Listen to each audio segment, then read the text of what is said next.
I'm Vin. I'm Sori. And this is, who are we talking about here? Ohio. The big homie, Neil Young. Who, you saying it or mine? Go ahead. It's for Gabe.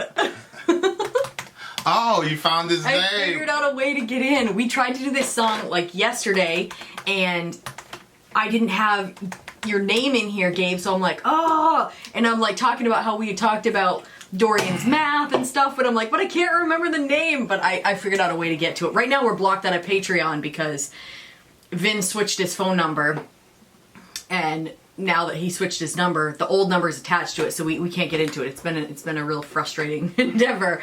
So if you're like, why haven't you messaged me back? That's why. We're not ignoring you. I'm not ignoring you. Anyway, so this is probably going to be a terrible and horrible. It's not going to be a terrible and horrible. I don't know. I think it is. What do you mean? Well, I just when I was putting the video in here, it just looks like like it's killing four bystanders. It's gonna be like sad. Yeah, you mean? yeah, that's what I mean. That's exactly what I mean. I see. More. No. Fear. Yes, I am afraid. Fear went through our heads. So if you're like, hey, we're like taking forever to get to this. I know, help us. For timely, topical, political commentary, you can hit us up in the middle of America with Vin and Sori. You also can get a song reaction by us or a song dedicated to somebody by us by going on Patreon into our $125 tier. That is our Backstage Pass. Yes. And that gets you straight to our short list. Which is what the big homie did, right? Yes, he did.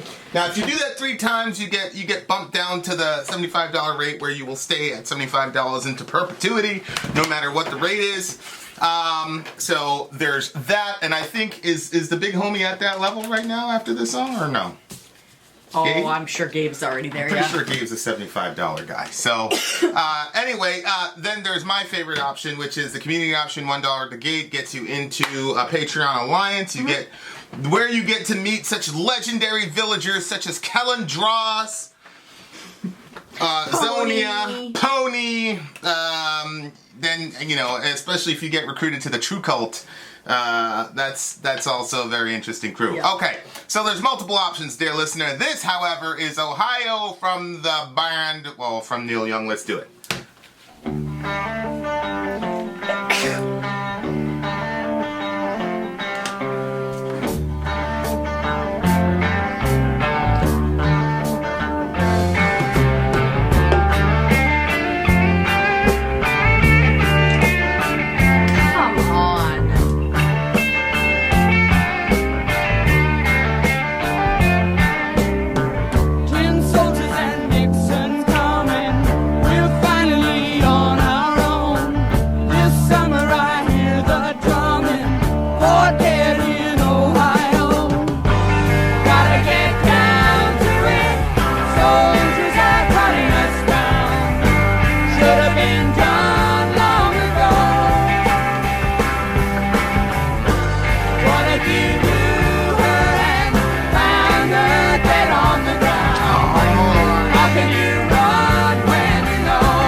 soldiers and Nixon's coming.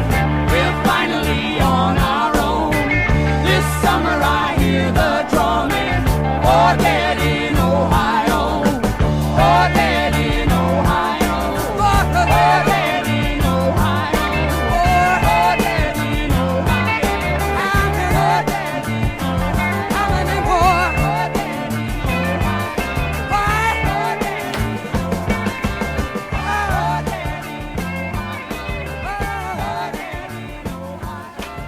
Oh my word. Oh, that's infuriating. Friggin' sad, man. We were having we're having a little intramural, friendly brotherly discussion in the Middle America forum. Nobody took responsibility. Ugh. And people are saying there's not a systemic racism problem, there's a statist problem. And I've been saying, well, we can walk and chew gum at the same time. Yeah. We can have both. But I want to get away, obviously the George Floyd thing is very important, obviously, to me. But I think this song highlights, and I kind of talked about it in the last Middle America video, which is the statist impulses of now I'm going to need to look in the comments section because I'm thinking about this at the top of my head. Nixon is a Republican, and obviously we've got Trump here. I don't know if it's a Democrat or Republican issue as much as it's Nixon was particularly draconian. I mean, his Eilrichman, I think, is the guy's name, where he talks about the war on drugs. Yeah. And hold on, can you back up? What were they protesting? Vietnam. So they were protesting the Protesting war. Vietnam. Was it violent or non-violent? Well, I mean, it depends on who's writing the narrative. It definitely wasn't as expressive as what's going on right now. It wasn't at the level of what was going on right now. I'll do a quick Wikipedia. Yeah, because I think we're trying to give Nixon a fair shake, I guess. The killings took place during a peace rally against the expanding involvement in Vietnam War into neutral Cambodia by United States military forces, as well as the National Guard presence on campus. The incident marked the first time that a student had been slain in an anti-war gathering. You can go down to the protest activity. You know what's funny? When I was shooting in that other forum about the protests that are happening now and the police connection, one of my OG friends said, yeah, this is like the Kent State thing. Oh, really? And I missed it. But this guy's an old timer. He was around. He was a teenager during the Kent State situation. He had like 2 years left, and then he was going to go to college. So he remembers it very vividly, and so that's where he was. That's where he was going. City officials and downtown businesses received threats, and rumors proliferated that radical revolutionaries were in Kent State to destroy the city and the university. Several merchants reported that they were told if they did not display anti-war slogans, their businesses would be burned down. Kent State Police chief told the mayor that according to a reliable informant, the ROTC building, the local army recruiting station and post office, had been targeted for destruction that night. There were unconfirmed rumors of students with caches of arms, plots to spike the local water supply with LSD, and of students building funnels for the purpose of blowing up the town's, main store. Yeah. I mean, so that's what precipitated the National Guard, which is really interesting. Yeah, but you can't just shoot into a crowd of young people like that. Well, they're all garbed up and they're shooting these girls in dresses and boys. It just... Yeah, and obviously these kids were unarmed when they got killed, and it's interesting because, when I read the history of the Sons of Liberty, that's what they did. If you were a business that didn't go along with what they wanted to do, they would just destroy your business. And, there's no way around it. That's what happened. And it's so crazy how people who celebrate that are saying, see, but I can definitely see. I'm not talking about you today, I'm talking about back then. Hardcore right-wingers being like, well, they're terrorists, da-da-da-da-da. But it appears all these kids were unarmed, and I wouldn't put it past, It said at the end that nobody knows whether they were instructed to shoot or they just took it upon themselves to shoot. And nobody took any responsibility for it. Nobody got in trouble for it. But this goes back to the whole, they need to be held accountable. You fire off a weapon, you kill somebody, you are held responsible for that. Yeah. And I also want to point out that the Nixon regime was not beyond using their political powers to go after their political enemies. So here is I'll recommend. Okay, so this is one of Nixon's top aides. This guy was so close to Nixon that he went to prison during the Watergate scandal. Like, he was one of his big things. Now look at this. Chronologically, now watch this. Look what Nixon did here. Chronologically, the civil rights and black liberation movements also dovetailed into the Vietnam era. Okay, so you had two major groups that Nixon didn't like. As Nixon sought to tamp down dissent over a deeply unpopular war, two politically powerful non-establishment forces arose: blacks and hippies. So you had blacks who were on the civil liberties side, you know, Black Panthers type of thing, and then you had the hippies, and the hippies were non-violent. We need to get out of the Vietnam War, and obviously there was some overlap between these two groups. Nixon hated both groups, so what did he do? John Ehrlichman, Nixon's aide on domestic affairs who would eventually get convicted in the Watergate scandal, had a plan.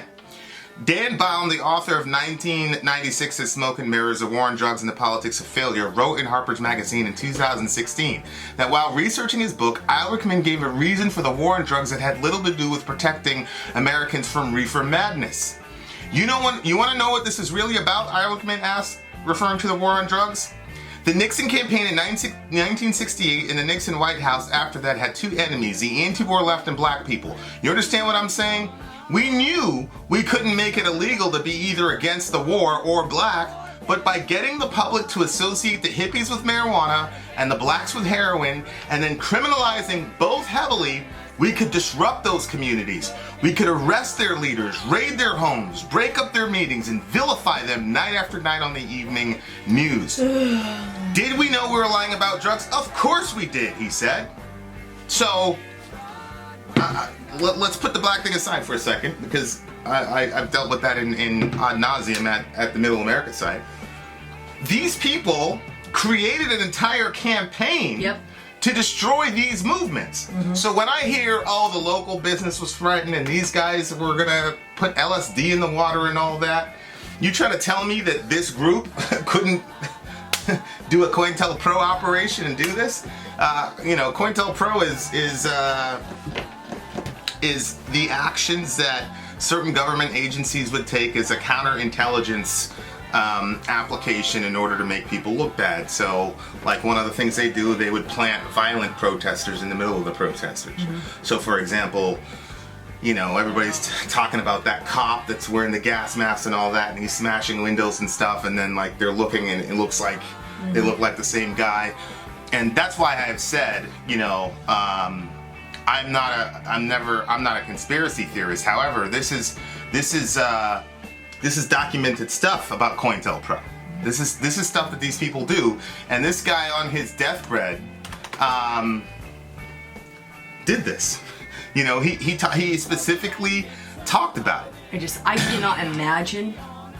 Now, I have my own hang-ups, but I can't imagine being such a slimy person. Yeah. That you would do that, and then you would incriminate people and imprison people and break up families. Oh yeah, destroy whole communities. And the Kent State massacre happened. I think that's really disgusting. Look at this, 1966 to 1970, and COINTELPRO was 1956 to 1971. COINTELPRO is a series of covert and illegal projects conducted by the United States FBI aimed at surveilling, infiltrating, discrediting, and disrupting American political organizers. This is not a conspiracy theory. That's so infuriating. That's what the FBI did. I'm so tired of people that have a bit of position using that for evil. Yeah. And getting away with it. Yeah, they did. On this side. Well, you know what's hilarious? Nixon and his boys went in there and planted bugs and stuff to listen in on at the Whitewater Hotel to listen in on his political rival. That he basically got impeached for, and he quit before everything really went down. But this stuff, COINTELPRO, getting all those kids shot up, well, that's because he did it to other higher ups. Correct. Once he went, but who cares about those black people, those hippies, those kids. Correct. Oh my gosh, that's Look, so you can infuriating. go I to. can't even. You can, I could. Oh my You can word. go right now to vault.fbi.gov and see it. They'll admit it. They talk about COINTELPRO. It started in 1956 to disrupt the activities of the Communist Party of the United States and da da da da da da da da. So this is factual. This is not a conspiracy theory. So I'm supposed to believe that these kids were ready to do an all-out revolution. These kids that are all smoked up on weed and all the rest of it, they've got this elaborate tunnel system and da da da da da.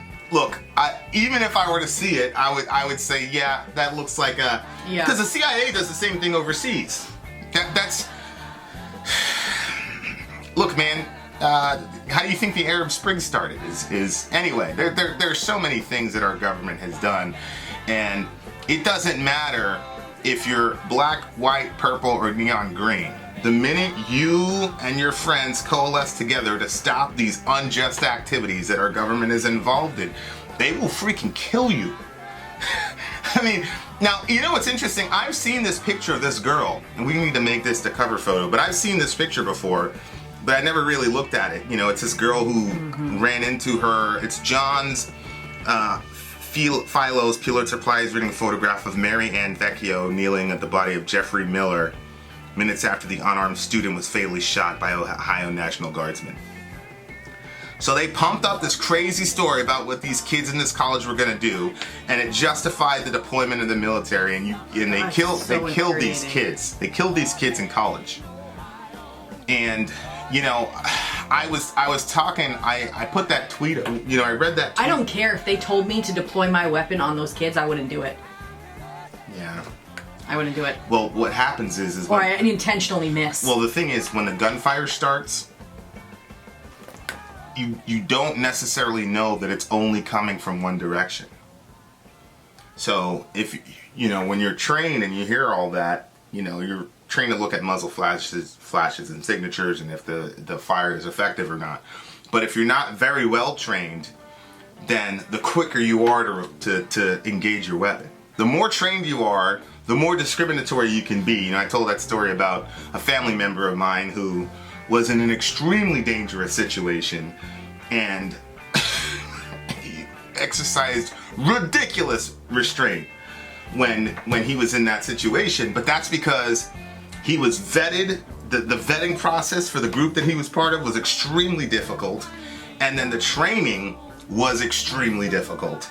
And so this particular organization has the best of the best of the best, and so he was able to have that restraint. But no disrespect to the National Guard at all, but these are probably 19, 20-year-old kids themselves, and as soon as that first weapon gets discharged, and again, if you look at it in the context of COINTELPRO, you could have a couple of these, you know, agents there disguised as whatever. I mean, I could see how I literally have a headache right now. I'm so I could see how it could happen. stressed out about that. But our government, man, it's we've got one of the most hypocritical governments of all time. That's why, you know, China kind of did it tongue in cheek, but China condemned America for the way that. And now I thought there were like 358 examples of the press being silenced or arrested in the last 2 weeks, which is completely un-American. But this is what happens when, and you kind of saw it microcosmically with Bernie, the way that they did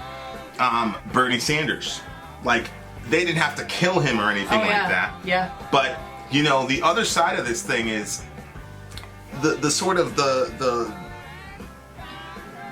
lid is being pulled off here, and we're starting to see what statism actually looks like. Really? Yeah, you're starting to see what statism actually looks like. Whether it's what they did with Bernie in 2016 with the DNC, what they did this time around, although it wasn't nearly as horrible.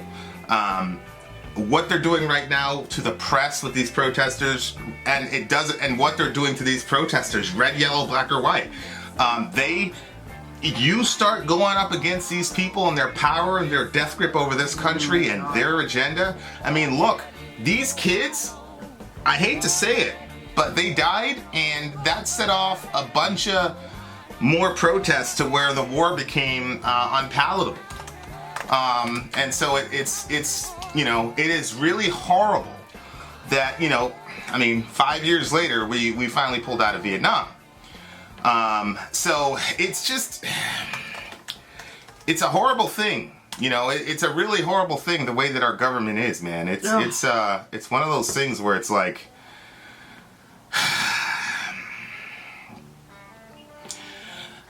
it's a horrible reality. And I think when you read the history books, you read Solzhenitsyn and he talks about the gulags, we as Americans can go, oh my God, look at those horrible Russians and da da da. And it was horrible, but it's like, what do you think's gonna happen? What do you think happens in America? Where these people, you know, and you got to think about the caliber of people that we're talking about here, because protests exploded after the Kent State massacre. So think, these are 19, 20, 20-year-old kids, and they just heard that 4 of them just got shot down, and instead of cowering, it detonated more protests to the point where you had to take into account, and eventually they were able to end the war. There was one picture in there where it looked like pretty heartbreaking.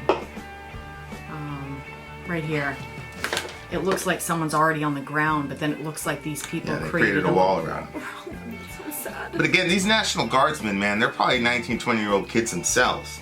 You know, instead of going to college, these guys probably went to the Guard, and so they're shooting down kids who look like them, you know, and they get put in these horrible situations. And I'm not making any excuse for those guys, but it's a very difficult thing to be a kid in that position and have to make those, you know, decisions. It's horrible, especially when these people are being G'd up by their commanders and their higher ups and all that. These are terrorists, da da da da da. I could see how a 19, 20-year-old kid could be manipulated into going into that situation with, you know, so it's just a horrible situation all around. Allison Cross, Jeffrey Miller, Sandra, I don't know how you pronounce that. Scheuer, I think. William. Schroeder or Schrader.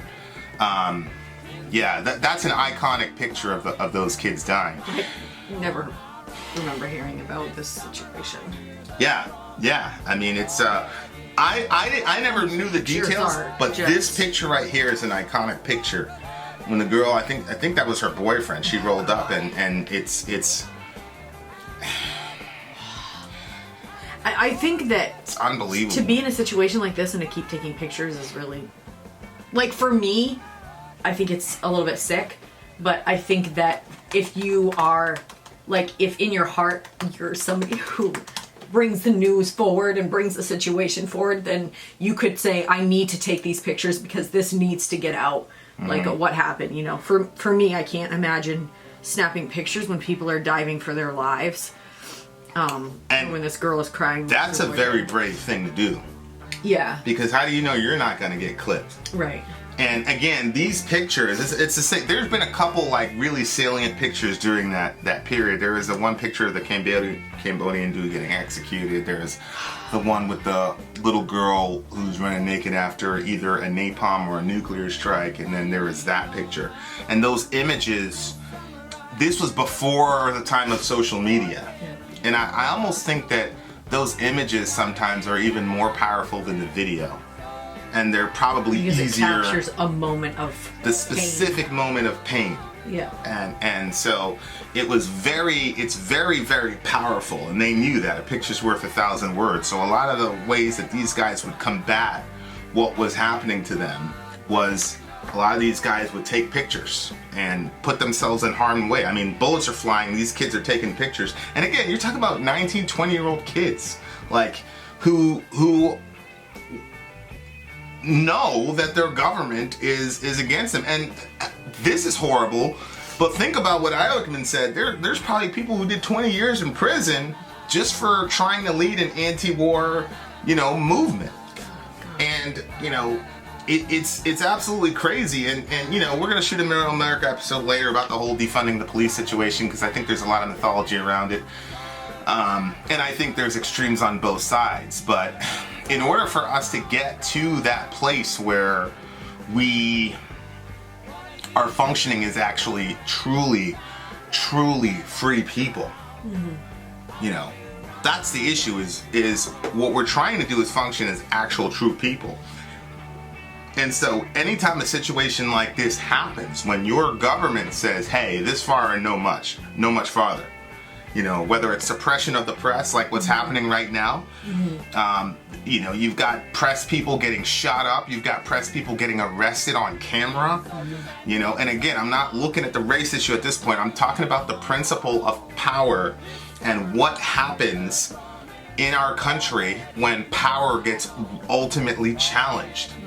And these people do not like to be challenged. And, you know, that's kind of one of the subtexts under Middle America, especially, you know, when I was dealing with the whole Russiagate thing and things like that, I was like, listen, these people are the same people who's talking about Russiagate and how this is horrible for our democracy. These are the same people that screwed us all out of Bernie Sanders in 2016. Yep. You don't really think they care about our democracy? They don't. And it's obvious. And, you know, it's absolutely obvious. And you know what? It's the same thing that happened. You know, say what you want about David Koresh, but those people in Waco had not killed a soul. The ATF instigated that conflict, and then when a couple of those guys went in there, and again, the Second Amendment is about protecting yourself against a tyrannical government. That's what my right-wing friends tell me. Well, look, that was Janet Reno and Bill Clinton. That was a Democrat institution. ATF went in there to bother those people. They shot them up and killed them. And then what did they do? They showed up later, put some Delta operators in there, dressed them up in ATF shirts, and they bombed the hell out of that place and massacred those people. Same thing with Ruby Ridge. Now those folks in Ruby Ridge, they might have been separatists, they might have been racist, but you're allowed to be a racist in America. And they shot that dude's wife right in front of him. Like, I think she was pregnant. Like, our government, and you know, a lot of people were like, you know, I mentioned Ruby Ridge one time and people were like, well, screw those guys, they're racist. I don't care. Like, we don't get to kill these people because they're living off the grid and they don't want to conform to, you know, what America has to say. And Ruby Ridge to me was kind of like a little flex from the government that says, hey, look, man. And then right after that, you had, you know, the David Koresh thing. We were watching a reenactment of David Koresh thing, and they started off with Ruby Ridge first to give you that context. I forgot about that. You're right, Yeah, they did. yeah, they shot that man. They shot that horrible situation. So our government, man, that's why you have to stand against it, no matter what you feel.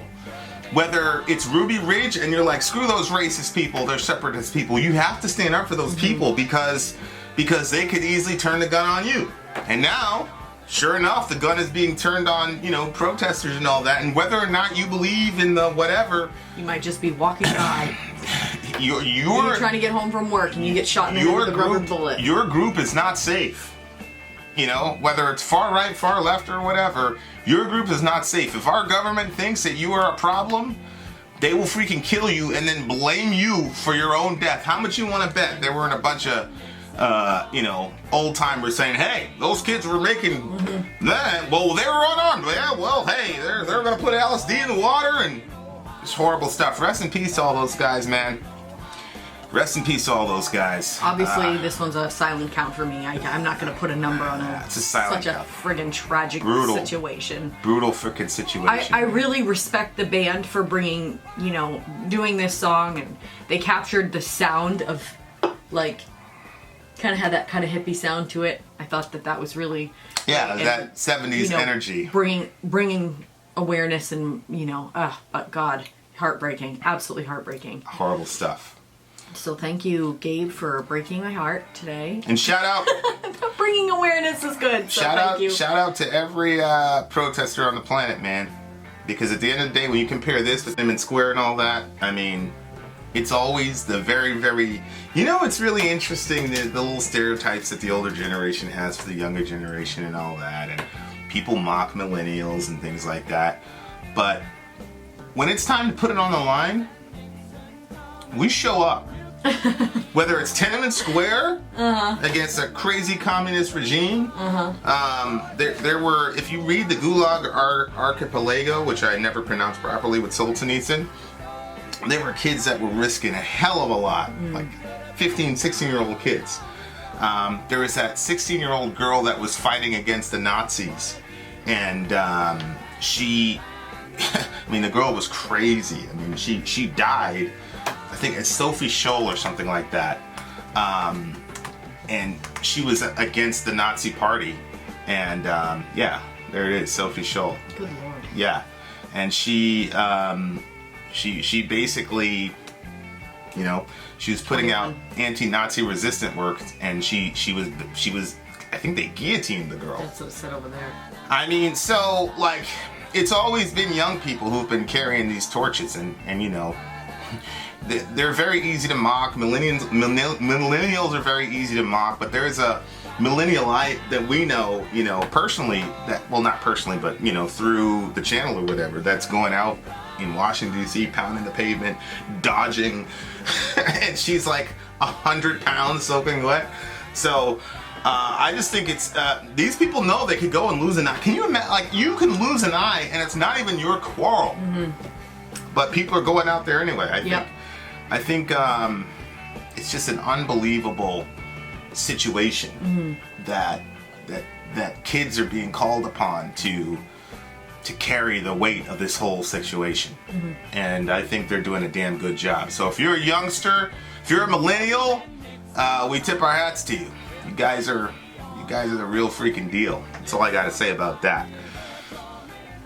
But we'll get there eventually. You know, Sori's a little moody right now, but I'm pretty optimistic. We're gonna get there, inshallah. Vin out. Sorry, out. Gone.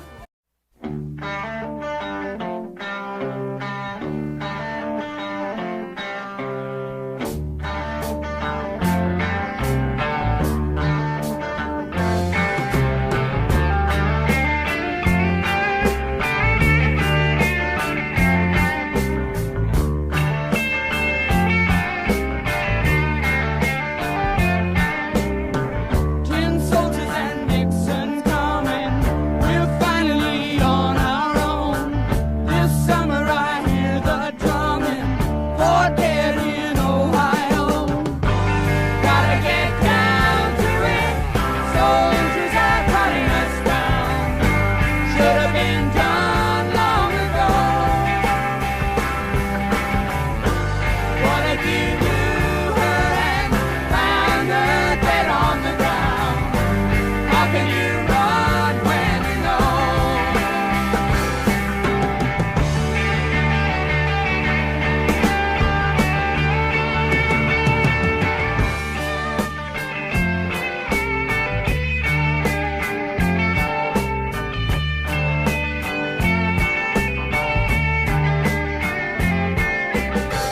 La la la la la la la la. La la la la la la la. La la la la la la la. La la la la la la la. Gotta get down to it. Soldiers are cutting us down. Should have been done long ago.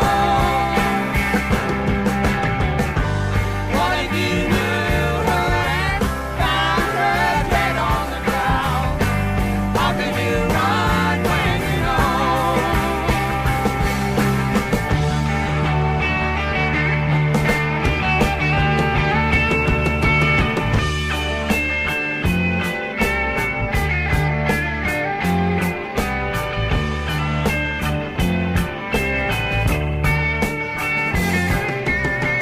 Tin soldiers and Nixon's